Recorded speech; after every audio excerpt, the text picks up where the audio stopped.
En esta partida, blanca está Ivashchin, negra está Boleslavsky. Se jugó en Kubitschek el año 42. Vamos a comenzar entonces. D4, E6, D4, D5, cabeza 3. Y alfil B4. La famosa variante Binauer, ¿cierto? Acá nosotros tenemos la variante con E5, es la variante clásica, ¿cierto? La variante del avance que se le llama, donde uno de los máximos exponentes es Sveshnikov. Ustedes pueden ver Sveshnikov, el mismo jugador soviético, ¿cierto?, que inventó la apertura Sveshnikov de la defensa siciliana. Él también es un gran especialista de la variante del avance de la francesa, también como de la Lapín, en la siciliana. Ahora, el tema está entonces, cabeza 3 y se presenta hasta el fil B4. Y ahora el blanco juega E por D5. Esta apertura lamentablemente tiene una fama de tablífera, o sea, mucha gente dice, no, esta línea no aporta mucho porque el negro iguala con mucha facilidad. En estricto rigor hay algo de eso, o sea, si ustedes se ponen a pensar, si el jugador con las blancas necesita jugar una posición cercanamente a la igualdad, sin correr mucho riesgo, es una apertura que en cierta manera me ofrece eso.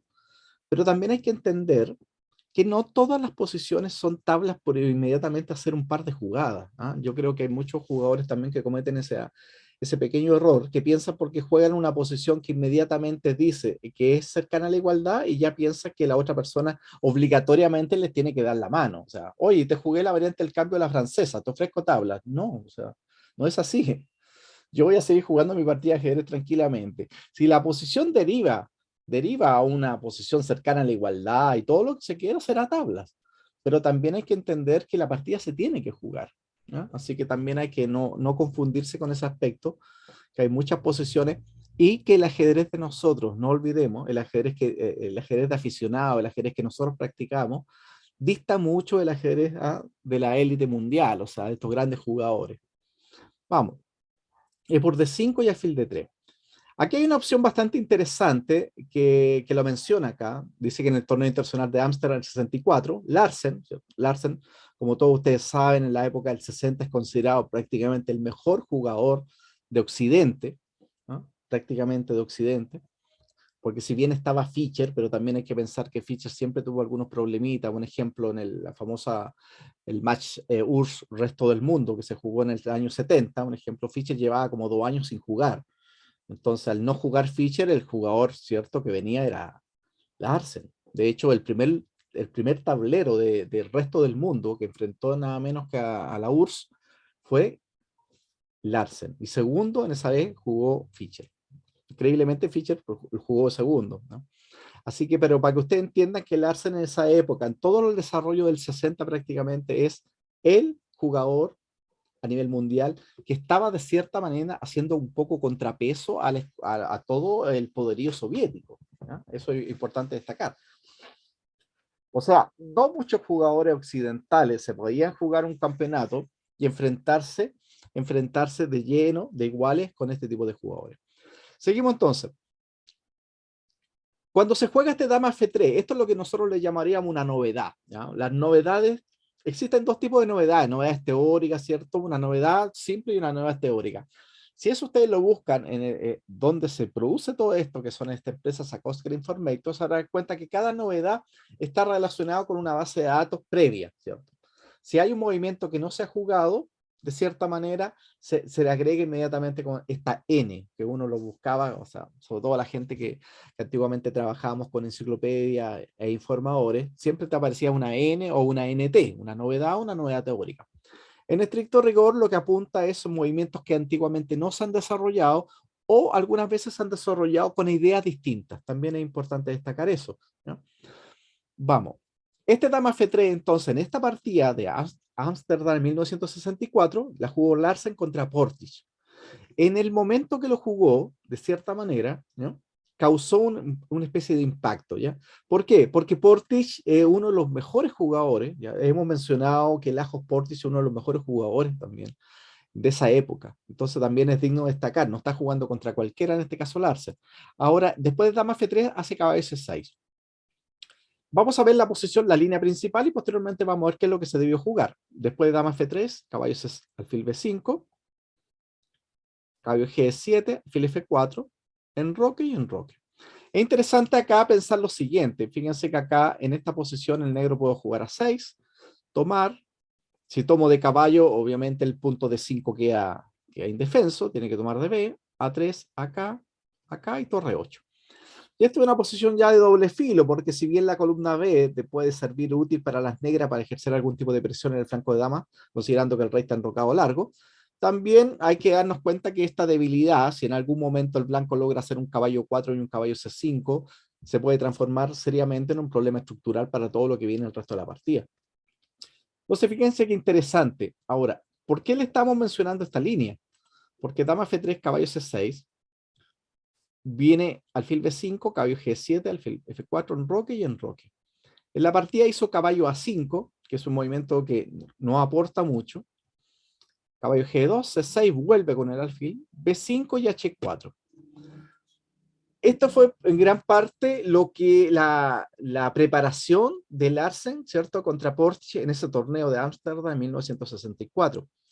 La partida, la cita, no está directamente en el libro, ustedes posteriormente la pueden buscar tranquilamente y revisarla, pero da a entender por lo que dice acá, que esta partida fue llevada después magistralmente a un ataque de mate. O sea, dice ahí hasta la jugada 33. Culminaron con brillantemente la jugada 33. Las blancas ganaron. Entonces, interesante darnos cuenta que este dama F3, en el momento que se juega, causa un impacto. Por regla general, yo les cuento lo siguiente: los grandes maestros, los mejores del mundo, generalmente tratan de manejar todas las variables dentro del ajedrez, que ya es casi imposible, pero intentan hacerlo. ¿Qué quiere decir esto? Que ellos lo que intentan es manejar, un ejemplo, en una línea específica, las líneas principales o las derivaciones de la misma. ¿Para qué? Para que cuando estén jugando una apertura específica no los sorprendan. Muchas veces ha pasado que un gran maestro de los mejores del mundo, un jugador lo sorprende en la apertura, el gran maestro rápidamente, ¿saben lo que hace? Dice, te ofrezco tablas. Es como decir, chuta, me acabas de jugar una línea que no tengo preparada y eso significa inmediatamente que tengo que encontrar sobre el tablero las soluciones a un problema planteado. Eso, independiente de que con el nivel que ellos tienen lo podrían hacer, pero eso va mermando obviamente el tema de la búsqueda de los mejores movimientos. Entonces, ¿a dónde apuntamos esto? Que estos grandes jugadores muchas veces lo que hacen es simplemente ofrecen tabla, se van para la casa, vuelven a repasar la línea, encuentran una mejora y posteriormente ya lo pueden jugar con más confianza. Eso a nivel de la élite mundial, ¿no? El ajedrez de nosotros es bastante distinto porque nosotros no tenemos ese nivel de comprensión tanto de la apertura como del ajedrez en general. Pero esta línea que acabamos de visualizar rápidamente nos demuestra que esta línea que acaba de jugar este dama F3 es interesante, pero hasta, y aquí viene la parte entretenida del ajedrez, porque el ajedrez siempre se está moviendo, hasta que un jugador se le ocurrió este dama E7. Y ahora con este dama E7 hay un problemita grande. Fíjense lo que va a pasar. Porque la intención, ¿cierto? La intención de él es quedarse, en el fondo, quedarse con el enroque largo. El blanco, una de las intenciones de dama F3 es ceder la casilla de 1 para que posteriormente, cuando yo saque el alfil, enrocarme largo. Cuando me da el jaque en E7, inmediatamente me ejerce una presión en la columna E y ahora me tengo que tapar, no tengo otra. Entonces, un ejemplo. Si hago caballo G2, caballo C6, dama por D5, fíjense todas las piezas desarrolladas de las negras. Y ahora es fácil darse cuenta que todas las piezas, la siguiente puedo jugar torre H8 y empiezo inmediatamente a ejercer presiones como estoy golpeando en D4 y todo lo demás. Eso da excelentes proyecciones para las negras.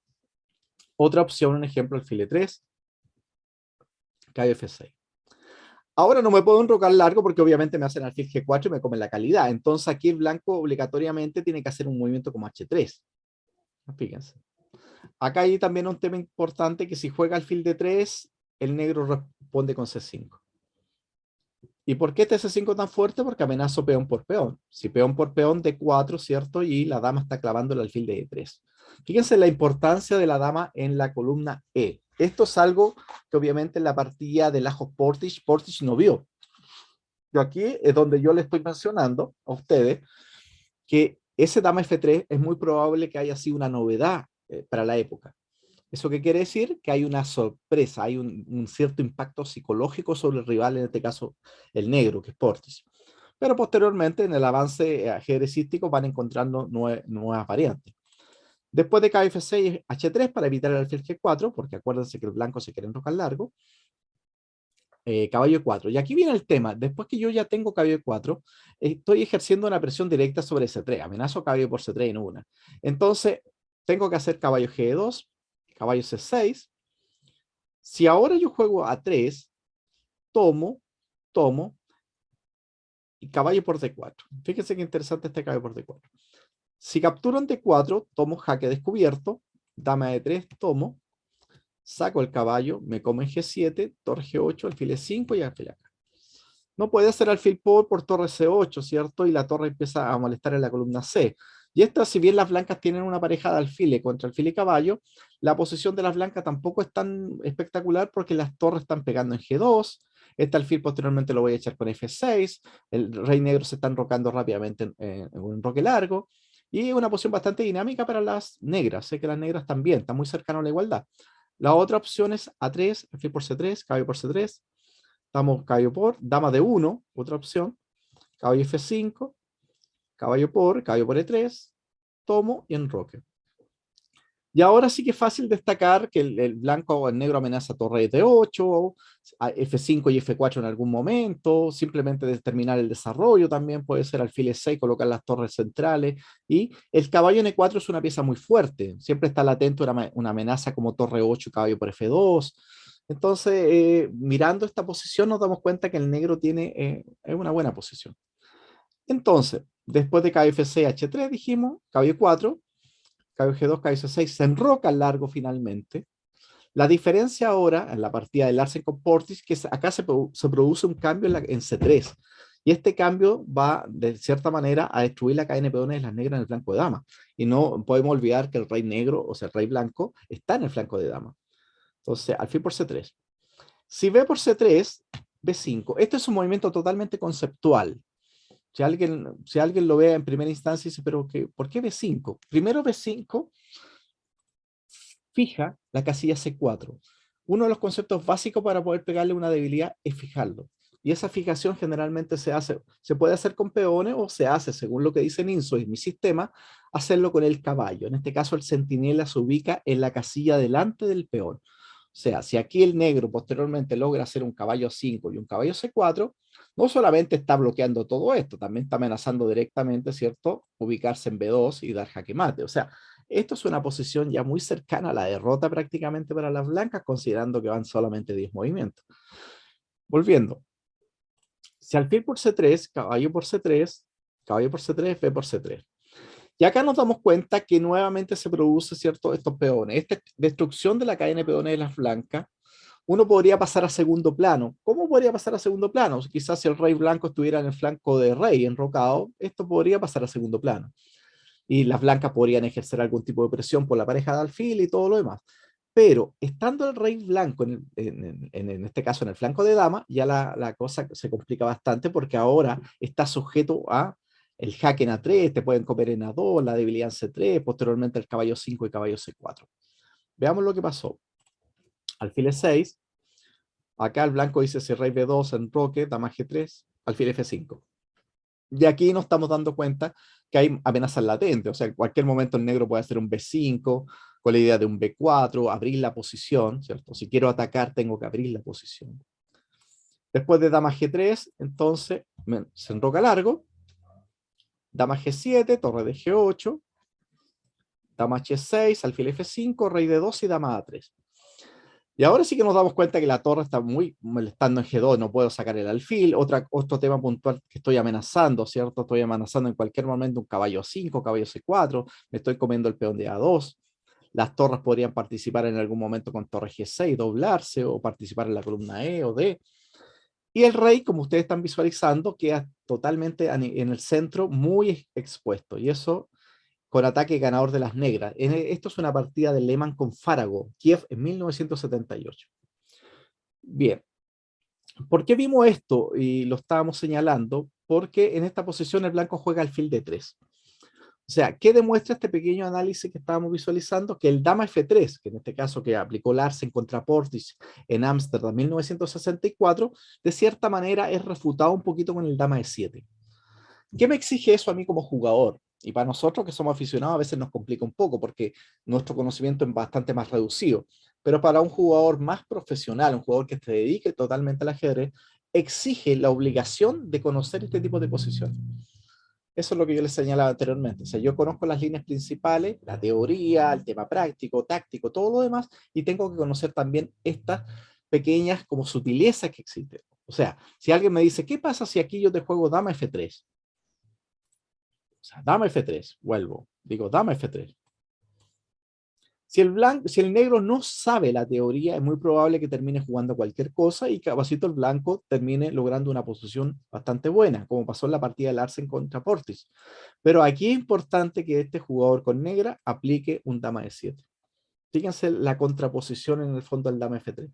El dama F3 no es tan bueno por el dama de 7, pero si al dama F3 no hago dama de 7, la posición se va a ver bastante interesante porque el blanco lo único que está haciendo es sacar el alfil y colocarse largo, con lo cual tiene una posición bastante dinámica. Y lo más irónico de todo, que es una posición dinámica dentro de una apertura que tiene fama de tablífera. O sea, una apertura que entre comillas uno dice, pero oh, esta posición es tabla casi siempre. No, y es lo que yo les señalaba al inicio. ¿Mm? Bien, sigamos viendo la partida entonces cuestión de Ivashchenko Boleslavsky. El blanco hizo alfil de 3, caballo C6. Importante el caballo porque le pega un toque directo acá, al punto de D4. Fíjense la diferencia, que si ahora yo saco el caballo en F3, le pego la clavada. Amenazo caballo por D4. Entonces hago A3, una vez el dama E7, alfil E3, capturo en C3, BC3 y caballo F6. Cuando yo veo esta posición, inmediatamente me doy cuenta que esta estructura de las blancas están con serios problemas. Y mentalmente, mi cerebro piensa lo siguiente. Inmediatamente yo veo esto y pienso en esto. Y lo ideal es que este alfil sea cambiado por este. Si yo cambio el alfil de 3 por DG4, la debilidad de la casilla C4 es mucho más evidente. Esos son conceptualmente los que uno va viendo.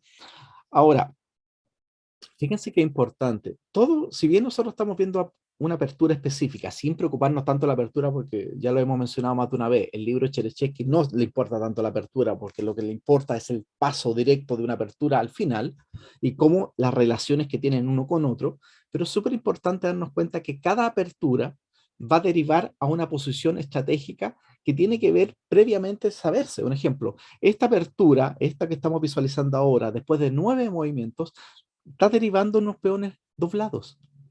¿Eso qué significa? Que el jugador que lleva las piezas negras tiene que saber de antemano estrategia, y esa estrategia tiene que saber cómo se juega contra peones aislados, ¿no? O cómo se juega con un peones doblados, cómo se juega con los peones colgantes. Entonces ahí nuevamente estamos haciendo la relación. La apertura, que para mucha gente simplemente aprenderse un par de movimientos de memoria, tiene directamente una relación con el medio juego y este con el final. Ahora, si yo llegué a estos peones doblados, todo el proceso posterior gira en torno a eso. Yo podría pensar, caballo A5 con la idea de A6, al día de alfil D7, alfil B5, mato el alfil y me controlo la casilla C4.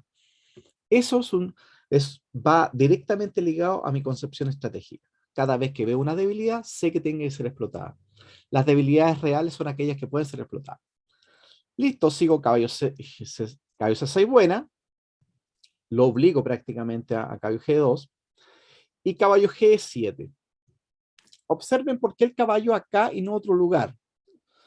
Estos son los movimientos que a veces cuestan un poquito entender. Si ustedes se dan cuenta, en el ajedrez las piezas tienen un valor nominal, es un valor relativo. O sea, yo le asigno un valor simplemente antes de empezar el juego en sí ya tiene un valor.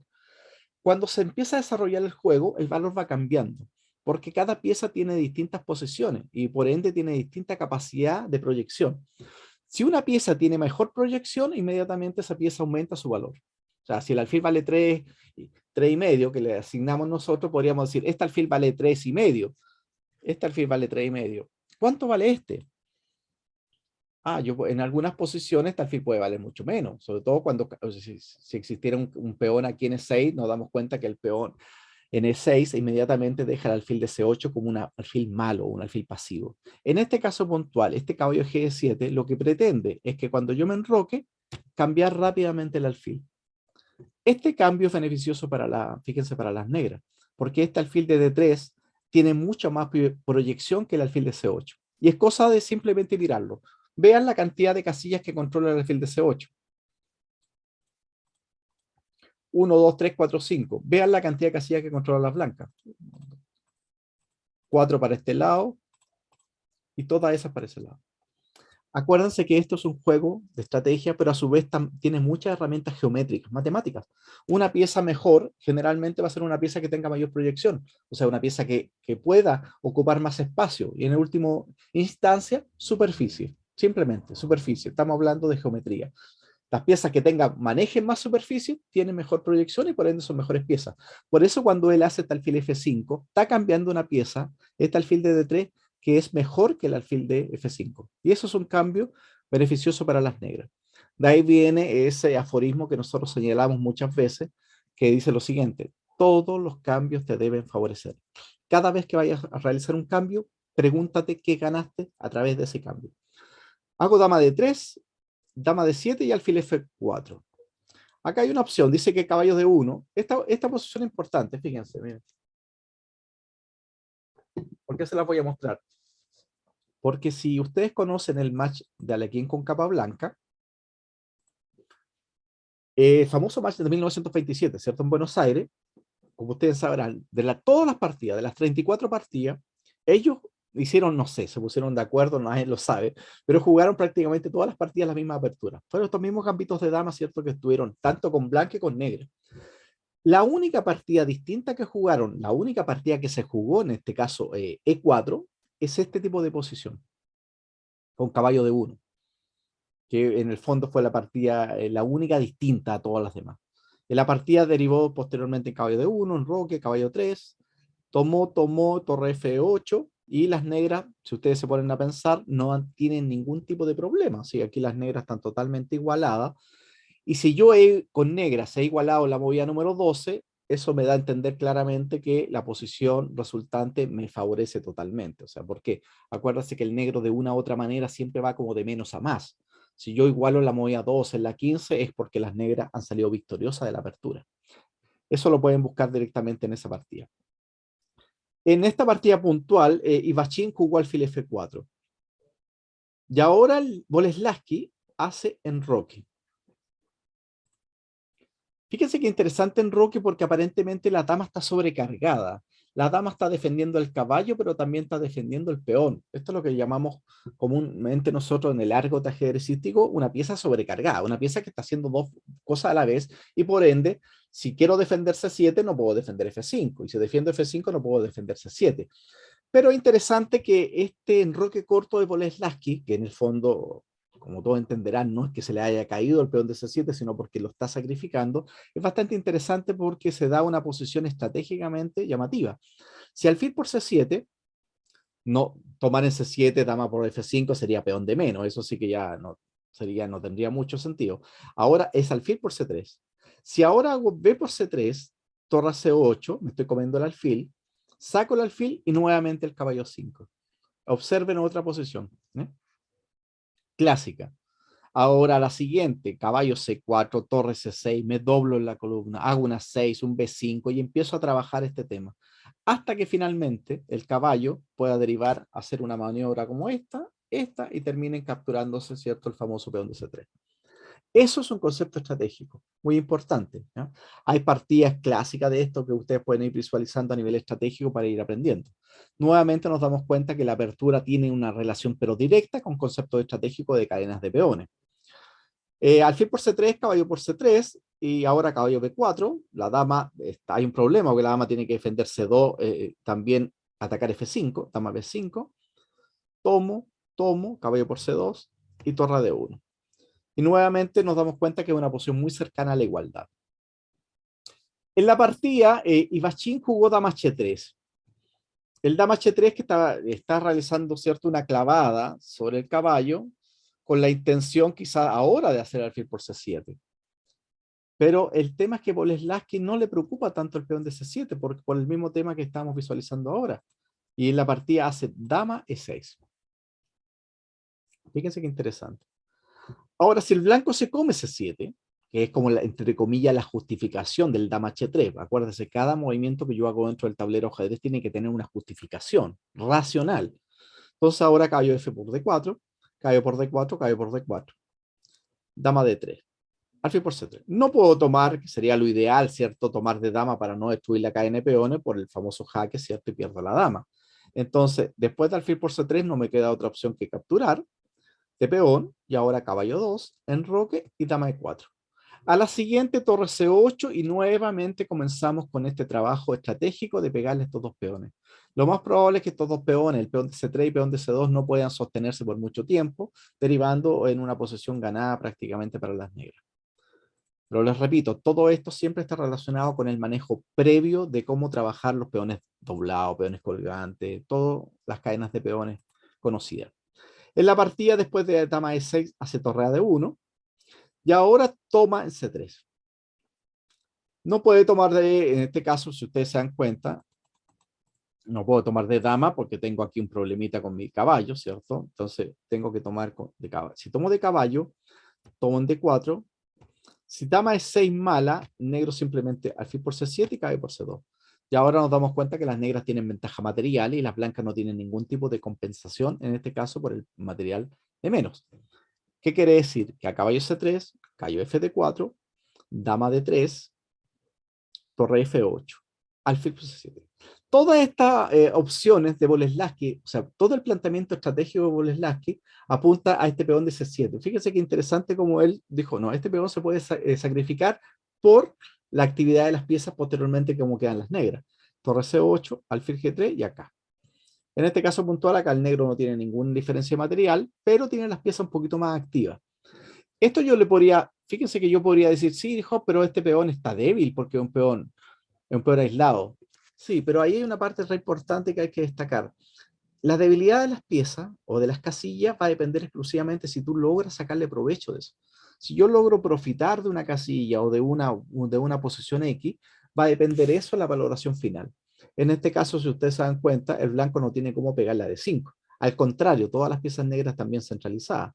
No tengo torre 1, la única columna abierta la dominan las negras. Si torre 1 me dama por E1. Entonces, prácticamente, como yo estoy visualizando acá, el juego negro es bastante dinámico. O sea, ¿eso qué significa? Que la posición está cercana a la igualdad. O sea, hay posibilidades para ambos bandos.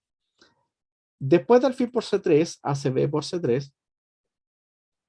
Y ahora observen la posición acá. Nuevamente nos damos cuenta esto, esto y esto y esto. ¿Cuál sería la compensación que yo debería tener con blanca ante este tipo de estructura? ¿Qué me podría responder eso? ¿Qué me compensa eso? O sea, teóricamente, ¿qué me debería compensar eso?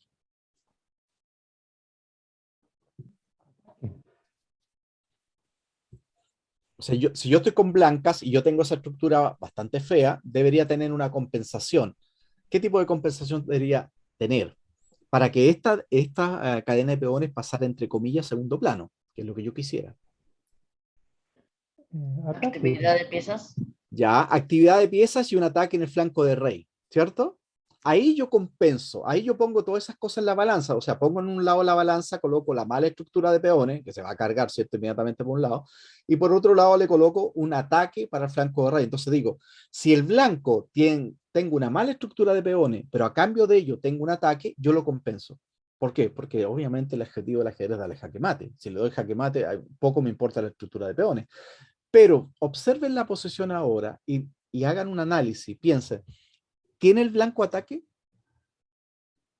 No tengo. Las piezas negras están muy bien colocadas O para sea, evitar cualquier tipo de agresión. excelente, Jesús. No hay ningún tipo de ataque aquí. Aquí no hay ningún ataque. Entonces, cuando yo en esta balanza que estoy colocando una mala estructura de peones, no puedo colocar un ataque, algo que compense esto, yo hago simplemente una sumatoria y digo, la compensación que ellos tienen no existe. ¿Eso qué quiere decir? Que esto en el final va a colapsar. Fíjense qué importante. Cada vez que les doblen un peón, ustedes tienen que buscar una compensación. Ya lo vimos en las clases anteriores con la variante del cambio de la española. Dijimos cuando el blanco sacrifica, hablamos de sacrificar, porque sabemos nosotros que el alfil vale más que el caballo. Cuando sacrifica el alfil por C6, sabe el negro que tiene que buscar compensaciones. Y esa compensación en la variante del cambio de la española radica en la fuerza de la pareja alfiles, en la actividad de las piezas y en tratar de complicar al máximo la partida. No puedo tener una actitud pasiva que me cambien todas las piezas porque simplemente, ¿qué es lo que va a pasar? Que me van a terminar ganando el final. Acá pasa algo parecido. Cuando yo hago un análisis estratégico de la posición y determino que no existe una compensación por algo, yo miro esta posición y digo, si las blancas tienen esa estructura de peones tan fea, es porque simplemente las negras están mejor. Y ahora las negras entonces hacen el movimiento lógico caballo de 6. ¿Dónde va el caballo? ¿Casualidad? Obviamente que no. El centinela de Ninswitch. Eso significa que cada vez que ustedes tengan un peón doblado, un peón aislado, tengo que ubicar el peón, delante del peón el caballo. El primer paso para poder ejercer una presión sobre una debilidad es, en este caso puntual, ocupar la casilla que está delante del peón. ¿Con qué pieza? Lo ideal siempre va a ser el centinela, el caballo. Acuérdense que también aplicamos conceptos de economía en ese aspecto. No puedo colocar una pieza de mucho valor en esa casilla porque no tendría mucho sentido. En este caso, el caballo cumple un objetivo puntual bastante específico. No solamente evita que el peón avance, sino que el caballo en cualquier momento puede hacer y atacar. Puede atacar. O sea, el caballo mantiene la debilidad, la fija. ¿Qué hago? Posteriormente ejerzo todas las piezas, mando todo mi ejército a pegar la debilidad, finalmente saco el caballo y termino capturando el peón. Eso es estrategia. Estrategia. Fíjense, estamos hablando de apertura, de estrategia, y vamos acercándonos de a poquito a finales. Si el blanco hace dama F3, el negro hace torre 8 y es fácil darse cuenta nuevamente que las piezas blancas están un poquito acogotadas, no tienen dónde ir y para colmo tienen una pésima estructura de peones, o sea, la ventaja negra es bastante evidente. En la partida hace dama por E6 y F por E6. Y ahora, después de 14 movimientos en esta variante del cambio de la España, o sea, de la defensa francesa, de la partida Ivashenko Boleslavsky, nos damos cuenta que estamos nada menos que en un final. Así simple, ya llegamos al final. Las clases anteriores hemos hecho hincapié que es súper complejo definir cuándo un final se produce, porque hay como una línea muy, pero muy delgada que define prácticamente cuándo es la apertura, cuándo el mediojuego y cuándo el final. Aquí da a entender como que el mediojuego se omitió, como raro. Como que se jugó la apertura, yo no sé, nunca hubo mediojuego y parece que ya estamos en la movida número 14 en un final. Eso, en estricto rigor, demuestra lo complejo que es el ajedrez, que en un momento determinado no logramos captar en qué momento hay una línea divisoria entre una cosa, entre la apertura, entre el mediojuego y el final. Por eso es tan importante que estas tres etapas, estas tres facetas dentro del mismo juego se puedan manejar bien, porque es complejo, se lo repito. Bien. Veamos todo. ¿Quién entonces hace un análisis de esta posición? ¿Quién está mejor y por qué? Negros está mejor porque por estructura de peones de blancas y además porque blancas no tiene contrajuego. Contrajuego su caballo de E2 no tiene vida porque si voy para G3 luego para donde voy a torre de F1 se tiene que quedar casi atada porque si quito el alfil va a haber presión sobre el punto de F2. Y El ahora, caballo ¿y qué pasa con E6, con el peón retrasado E6? ¿Es una debilidad real? no, porque el alfil se tiene que quedar ahí porque en cualquier momento a lo mejor puede venir un torre de A E8 o un E5 y, ¿Ya? y te la Fíjense quitas. que es interesante porque, de hecho, Boleslavsky hace realmente una magia lo que hace con respecto al peón de 6. Si yo valoro acá, podría decir, sí, de cierta manera, la debilidad de 6 existe porque es un peón retrasado, pero también tengo que hacer el análisis correcto y decir que va a depender de la posición realmente, porque un peón retrasado, si no puede ser explotado, la verdad que no hay debilidad. Esa es la concepción que nosotros manejamos de las debilidades. Una debilidad es aquella que puede ser explotada. No es un problema estético. Si este peón de A2, el peón de C2 y el peón de C3 nunca son explotados, no existen debilidades. que no, nadie puede perder una partida porque la estructura se vea fea, no se pierde por eso. Se pierde porque el rival logra, en el fondo, realizar un plan estratégico que vaya de acuerdo, acorde con esta cadena de peones defectuosa de las blancas. Entonces, siempre tenemos que estar valorando con respecto a las debilidades o no debilidades porque apunta un poquito a eso. Debilidades son aquellas que pueden ser explotadas. Ahora, veamos, fíjense lo que hace Boleslavski. Ya hace rato Boleslavski sacrificó el peón de C7 en busca de un contrajuego bastante interesante que apuntaba a la columna C. Ahora va a seguir jugando F por E6, ahora juega el blanco. Alfil G3. El alfil en G3, ¿cierto? Lo que quiere darle un poquito vida a este caballo, porque el caballo N2, como decía Jesús, no tiene para dónde ir. Y ahora entonces el negro. ¿Qué tiene que hacer el negro acá? ¿Para dónde van las piezas negras? Van para el flanco de dama, donde están Bien, las debilidades del blanco. bien, importante. Cuando nosotros identificamos la debilidad, sabemos que tenemos que llegar a ella. Yo les recomiendo, no se acomoden cuando tengan una ventaja como esta, porque esta ventaja es una ventaja bastante evidente. Pero acuérdense, necesito la técnica para poder explotarla y obviamente materializar la ventaja.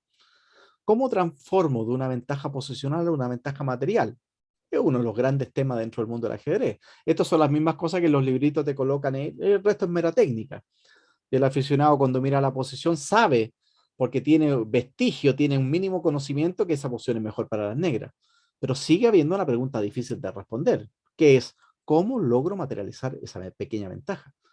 Es ahí donde muchas veces no tenemos la precisión, no tenemos la cautela o simplemente la paciencia de poder materializar esto. Esto es técnica y esa técnica se aprende. Si ustedes buscan esta posición y tratan de achuntarle, decir, no, yo voy a inventar algo, no lo van a hacer. Aquí hay miles, pero miles de partidas modelo que pueden utilizar. Partidas clásicas de cómo controlar una casilla débil. ¿Ah? O sea, partida casi, un ejemplo, o sea, yo digo, ¿cómo se le gana una partida a un peón, a los peones colgantes? O sea, hay una partida famosísima de Alekhine, que Alekhine le toma todas las casillas negras. O sea, esa partida es la partida modelo. O sea, si yo quiero jugar contra peones colgantes y no conozco la partida de Alekhine, es que ahí el problema es mío. O sea, lisa y llanamente el problema es mío. Tengo que acostumbrarme que cada posición siempre, siempre hay un antecedente previo.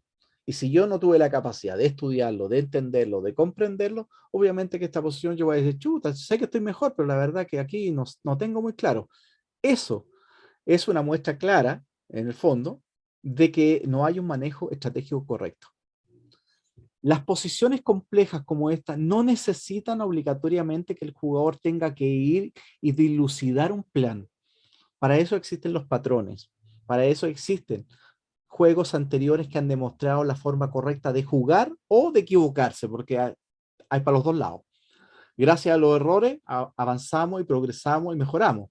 Si no hay errores, no hay progreso, es bastante simple. Entonces, hay que entenderlo de ese punto de vista. Toda la base de datos previa. Ahora uno dice, sí, hijo, pero la base de datos tiene 8 millones y medio de partidas. Pues, ¿cómo lo hago? Nadie te está pidiendo que vea las 8 millones de partidas, porque nadie lo va a hacer de partida, porque de esas 8 millones y medio, hay miles de partidas que son malísimas, hay miles de partidas que son tabla de la movida 5, o sea, hay miles de partidas que no sirven. Ok, ¿qué necesito? Ver partidas modelo, ver partidas que me ejemplifiquen la forma correcta de jugar una posición adecuada, ¿no? Y esta partida Boleslavski es un claro ejemplo cómo se tiene que jugar con esto. Entonces, cuando se acuerden ustedes de cómo se jugó el peón doblado en la columna C, esta partida inmediatamente debería venir a la memoria. Boleslavski. Aquí ya nos olvidamos de la apertura, fíjense, aquí ya se olvidó. Aquí ya de hecho, aquí nadie se acuerda que esto viene una francesa. Esto ya es una posición específica, que yo te la podría colocar sobre el tablero y decir, ya, ¿cómo ganamos con negra? Vamos a ver la maestría de Boleslavski para poder materializar este final. Pieza. El caballo tiene que llegar a la casilla fundamental, que es la casilla C4, ¿cierto? El famoso centinela de Ninswitch. Caballo C4. Me está comiendo el peón retrasado. Lo defiendo con una pieza que no haga nada. Eso es economía. La pieza que no hace nada ahora cumple una función. Torre F1 y ahora acá. Entonces, si ustedes se dan cuenta, el flanco de dama está totalmente paralizado en las blancas. Las blancas no tienen ninguna opción en el flanco de dama. Entonces, la única esperanza que le queda es ejercer una especie de presión en el flanco rey. Por ende, el blanco hace torre D3. Quiere hacer torre F3 y está amenazando, ¿cierto?, un descubierto con el caballo. Y ahora viene otra parte importantísima de Boleslavski. Porque aquí el movimiento como más lógico sería hacer caballo 4, ¿cierto? Una vez que yo hago caballo 4, inmediatamente mato la presión que se ejerce en el punto de 6 con la torre. Que ese sería como el movimiento común que la mayoría de la gente haría. Boleslavski toma la siguiente decisión, y que es una decisión que muestra claramente el nivel técnico Boleslavski. Pasa lo siguiente, él dice caballo AC4. Entonces, el blanco juega torre F3. Y cuando yo juego torre F3 me estoy dando cuenta que me está haciendo caballo por E6, caballo por D5, caballo por todos lados. Entonces ahora Boleslavski abandona el peón E. Esto es un nivel de comprensión pero demasiado elevado, porque en el fondo lo que está haciendo él dice, el único contrajuego de la flanca gira en torno a pegarle al peón E6, al de peón de E6. Ahora, ¿qué es lo que pasa? Que todas las otras piezas tienen problemitas. Uno de los problemitas que se puede visualizar acá, aparte de esta cadena de peones, que obviamente en el final van a sucumbir, también radica en que el rey está en la primera fila. Y la apertura de la columna, en este caso la columna E, va a favorecer a quienes tengan mejor disposición de pieza. Siempre la apertura de columna, la apertura de línea, la apertura en general va a favorecer a quien tenga mejor disposición de pieza, a quien esté más activo. Entonces, en ese aspecto, Boleslavski lo que está diciendo, cómprame 6, te lo regalo. Pero eso significa que ahora viene, yo me voy a apoderar de la columna E. Entonces, fíjense qué interesante. O sea, como él estaba sacrificando el peón de C7 en búsqueda de una rápida actividad, ahora está haciendo lo mismo con el peón de E6. Eso es súper difícil para un aficionado, porque un aficionado muchas veces tiene una concepción muy materialista del ajedrez. No, no, yo no entrego un peón porque un peón es un peón. Está bien. Pero no es lo mismo jugar una posición con igualdad material pasivo que jugar una posición con peón de menos, pero activo. Son conceptos y mundos distintos. Siempre busquen la actividad, aunque sea a coste material. Es preferible. Lo que yo no puedo hacer es morir en una posición pasiva eternamente, porque eso ya termino deprimido realmente. Entonces, ahora en esta posición juega caballo por E6. Queda de manifiesto que torre por E6 fracasa inmediatamente por el torre 8. Y el caballo no puede ser defendido en E3 porque está el caballo y tampoco en F6. Si saca el caballo, lo doy mate en la primera fila. Ahí nos vemos nosotros claramente que Boleslavski, la mirada que está dando, o sea, cómo va combinando a través del final, pero también con temas tácticos. Esto es táctica. La táctica, acuérdense que son pequeños microplanes que hacemos nosotros para conseguir algunos objetivos. ¿Ya? La táctica no solamente esa relación que muchas veces le damos a que un golpe táctico es cuando yo capturo material o hago un sacrificio, que eso es lo comúnmente que se le asocia a un aficionado. Es importante destacar ese punto. ¿Ya? Ahora, fíjense acá. En la partida tomó de caballo. Si no come en E6, queda de manifiesto que el blanco no tiene absolutamente nada. Y ahora H6. El H6 no solamente le evita el caballo G5, lo que quiere el H6 es hacer caballo F7 y caballo G5. Porque en el fondo, ¿qué es lo que está pasando? Que la torre N8 está clavando la torre de acá de 1. Y la otra torre no se puede incorporar a la columna E porque está el caballo en C4. Entonces ahora la amenaza latente es fácil. Caballo F7, caballo G5. Y ahora, después que el caballo llega a G5, no solamente te estoy comiendo la torre, te estoy comiendo la otra pieza. Para poder evitar eso, el blanco juega alfil H4. Aquí vamos a ver varias opciones que fracasan. En el libro, ustedes se van a dar cuenta, porque me imagino que el libro ya lo han descargado, aquí aparece un torre F3 como una opción casi milagrosa de las blancas para salvar la posición. Es entendible, y eso queda clarito, que hasta los mejores libros tienen errores. Y eso nosotros, ¿por qué? Porque, y sobre todo en la época de ellos, porque en la época de ellos sin módulo es mucho más difícil entender a simple vista muchas cosas que se nos pueden pasar.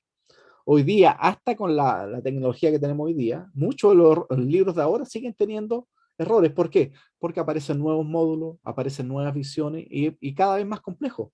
Entonces, el módulo hace 10 años atrás no es el mismo módulo que ahora. Entonces, este torre F3 que lo termina dando el libro es bastante simple de ver que no funciona por caballo por. Si torre por E3, simplemente caballo F5 y Listo, y a la siguiente capturo en el G3, amenazo torre E7 y me estoy doblando y comiendo el caballo. Si torre F3 es mala, entonces caballo 3, caballo por C7 y caballo C4. Y aquí nos damos cuenta que perdimos simplemente una pieza, porque si como un E8 me quedo con una pieza de más. El movimiento correcto sí, era el alfil de 6. Este sí hubiese sido interesante para las blancas. Si caballo por D6, torre de 3. Fíjense la importancia de poder capturar con caballo, permitir que el caballo me quite la casilla de 3, porque ahora sí puedo colocarme en E3. Y ahora sí que amenazo caballo C7. Entonces torre de 7, caballo C5, tomo y tomo. Y ahora las blancas tienen una pequeña ventajita porque en el fondo tienen un peón de más, pero una ventajita un poquito, ¿cierto? Poco clara, porque en el fondo estos dos peones más esta debilidad no logran materializarse, eso está claro. Pero alfil por D6, C por D6 es la otra opción. Y ahora, como no puedo nuevamente el torre F3 por caballo por E3, fracasa caballo C7 por torre C8.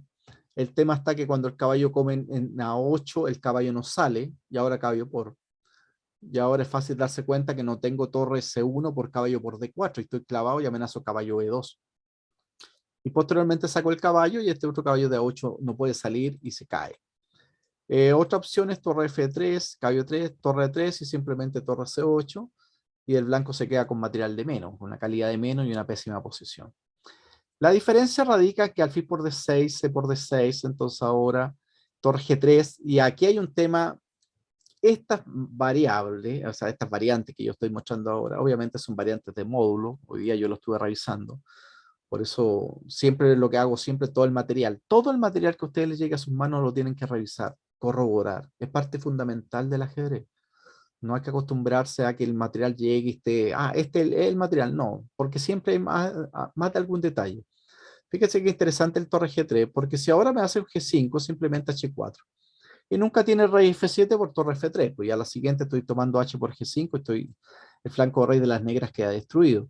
Si rey F7 para comerse el caballo, que ha sido todo el tema de la posesión, el blanco hace torre por G7, rey F6, ¿cierto? Amenazo torre por E6, torre H7.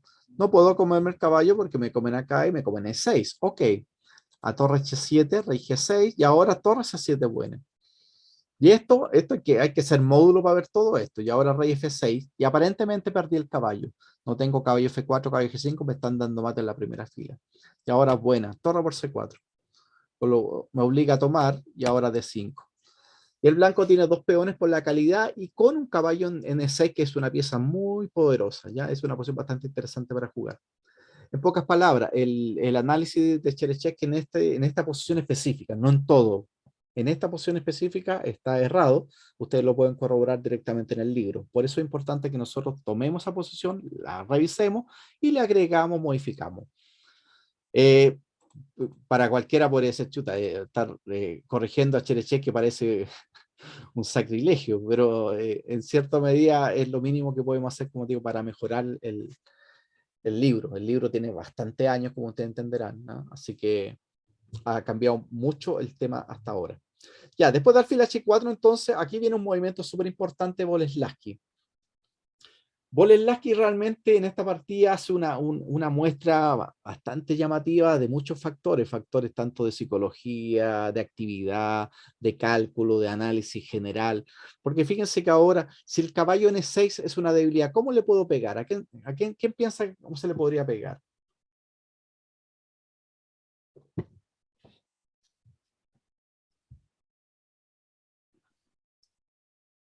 Con caballo B5. Ya, y después de caballo B5, ¿qué haría ahí? ¿A dónde va el caballo de B5?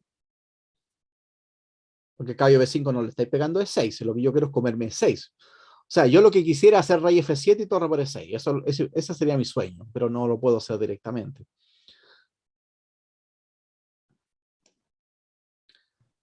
Una pregunta mejor todavía. ¿Qué pieza de las negras no hace nada? La torre de A8. Ya, ahí está la respuesta. Cada vez que vean una posición, pregúntense qué pieza no está haciendo nada y díganle, hey, o sea, que ya está bueno, estáis jugando con nosotros y ya, tienes que hacer algo. Torre. Es como, imagínense esto como un partido de fútbol que un jugador no haga nada. O sea, tú dices, ya, pues, oye, estamos todos luchando por ganar y tú no estás diciendo nada. Tienes que hacer algo. Entonces, llevemos eso a la práctica. ¿Cómo hago para que esa torre de A8 se active? Claramente no tengo torre de 8, que sería lo ideal, pero no tengo torre de 8. Torre C8 y C5, Ya, pero porque apean por torre por y no me puedes tomar. ya, pero podría ser, pero no se ve tan directo. Acuerda de cuando yo tengo ventaja, lo que yo quiero es quedarme con todo el premio. Yo no quiero cambiar. O sea, ¿cuál es la meta en este caso de las negras? Comerse el caballo. Eso es lo que yo quiero. Yo quiero comerme el Torre caballo. por E6 y a torre por E6. No, Torre no, 8, propiedad caridad. no puedo perder calidad. Po. No, po. Es capturar, acuérdense, cuando ustedes tengan ventaja, lo que yo necesito es que esa ventaja me entregue algo. Así de Y simple. si meto A5 y torre A6, Eso, porque te eso, ataco el eso, caballo eso. en diagonal y puedo hacer torre B6 para irme Eso por la es. columna Esa es B. la maniobra Boleslavsky que es realmente espectacular porque uno dice, como una torre en A8 que no tiene facilidad para moverse, logra activarla. No solamente el peón lo mueve a 5, que le da la casilla a 6, también está pensando en algún momento con el A5 que se va a comer este y ese peón que va a hacer va a buscar la coronación. Entonces prácticamente el A5 tiene como ese doble objetivo en primera instancia, activar la torre y también está pensando que en algún momento, porque estos peones que están acá tienen que caer. Porque cuando el negro logre apoderarse de la columna E y meterse en la séptima, octava fila, estos peones van a caer. Y ahí, en ese momento, nos vamos a dar cuenta que el peón A va a ser un gran tema para las blancas, porque no lo van a poder detener. Bien, es realmente digno destacar en la partida a 5. Queda de manifiesto que G5 no falla por alfil G3, así que no, ahora la torre puede defender E6 simplemente de F6 porque no tiene rey G7. Después de A5, torre E2, torre A6. Y ahora rey F1 falla, torre acá. Y no tengo caballo por C7 porque me dan mate, ¿cierto? Entonces rey F1, torre B6, G4 para sacarme el jaque mate y ahora caballo 4. Lo logré. ¿Por qué? Porque me estoy comiendo el caballo y a su vez estoy amenazando caballo de 2 y caballo por F3, con lo cual gano material. Fíjense la maniobra que bella. Entonces, después de torre A6, Boleslavsky, o sea, en este caso, Ivachín juega H3. Y ahora que la torre está en la sexta fila, tiene que pegarle al caballo, porque es el objetivo de las 5 torres 6. Ahora viene el complemento. Caballo F7. Amenazo la burda, torre por E6. Así es simple. No le queda otra que caballo F4, torre por E2, caballo por E2. Y ahora la importancia. ¿Por qué le entregó el peón de E6 Boleslavsky? Porque dijo, cuando yo le entregue el peón de E6, esa misma columna, ¿quién se va a apoderar? El negro. Ahí está la explicación. Y ahora es fácil darse cuenta que no tiene rey F1 por caballo de 2, pierde la torre. Y no tengo otro movimiento porque caballo C1 me come en el caballo con torre 1. Y no le queda más opción que jugar caballo F4. ¿Mm? A caballo F3 también, caballo G3 lo mismo, te meten torre de 1, caballo de 2, caballo F1, está en una posición bastante perdida ahí. Fíjense que acá ahora en este momento hace jaque, acá y finalmente G5. Uno no puede decir, y es uno de los comentarios que hace Borés, que dice, no, yo no creo esas combinaciones cuando me dicen, no, que en este movimiento es bueno porque 25 movimientos más allá, este movimiento corona, ¿no? Eso, Borés que era súper escéptico en eso, decía, no, eso es demasiado. Pero lo que sí está claro, que hay planes que sí apuntan a cosas, o sea, porque yo no sé las respuestas de mi rival, pero lo que sí tengo claro que la entrega tanto en primera instancia del peón de C7 en busca de la compensación del dominio de la columna C, más las debilidades que tenían estos peones, fue parte fundamental del planteamiento llevado en este caso por Boleslavsky. Posteriormente, Boleslavsky hace un segundo sacrificio de peón que gira en torno al peón de E6, con lo cual rápidamente nos dimos cuenta que la torre de F3 está pasiva y la torre de 1 está activa. Eso marca la diferencia con la actividad. Y ahora se da este tema también puntual del G5 que captura pieza. La partida finaliza así ya, caballo de 2. Vamos a ver ahora el remate porque torre de 3, caballo F1, se mueve y se come la pieza. Amenazo caballo G3 y torre H1 mate, así que tengo que hacer G4, caballo de 3, rey H2, caballo C4. Y aquí ya podía haber abandonado, pero sigue jugando. Rey acá, acá. Una vez que la torre entra en la séptima fila, se cae todo. Rey G2 empieza. Empieza. Y ahí está la torre por A2. Fíjense que cuando come la 2, ahora tranquilamente el peón de A5 se puede empezar a mover. H4, acá. F3, A4. D5, A3. Torre B2, importante controlar la casilla B3, ¿cierto? A2. Finalmente le come con jaque y le come C3 y abandona. Porque le estaba haciendo torre F8 y todo lo demás. Así que esa es la partida de Ivashchenko-Boleslavsky.